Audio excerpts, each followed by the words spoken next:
মধ্যপ্রাচ্যে অস্থিরতার জেরে বিশ্বব্যাপী এলপিজি সরবরাহ চাপের মুখে পড়েছে। এই আবহে ভারতের বিজ্ঞানীরা একটি সম্ভাব্য বিকল্প জ্বালানি উদ্ভাবন করেছেন।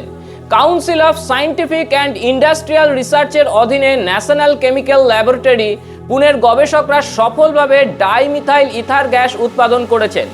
অদূর ভবিষ্যতে এলপিজির বিকল্প হিসেবে ব্যবহৃত হতে পারে এই গ্যাস।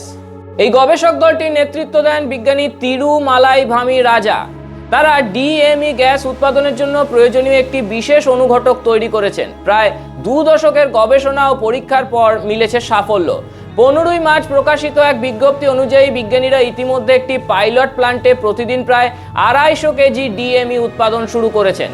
বিশেষজ্ঞদের মতে যদি এই প্রযুক্তি শিল্পক্ষেত্রে বাণিজ্যিকভাবে প্রয়োগ করা যায় তাহলে প্রায় 8% পর্যন্ত ডিএমই এলপিজির সঙ্গে মিশিয়ে ব্যবহার করা সম্ভব। এর ফলে ভারত আমদানিকৃত এলপিজির উপর নির্ভরতা অনেকখানি কমাতে পারবে, সরবরাহ সংকটের সময় স্বস্তি পাবে।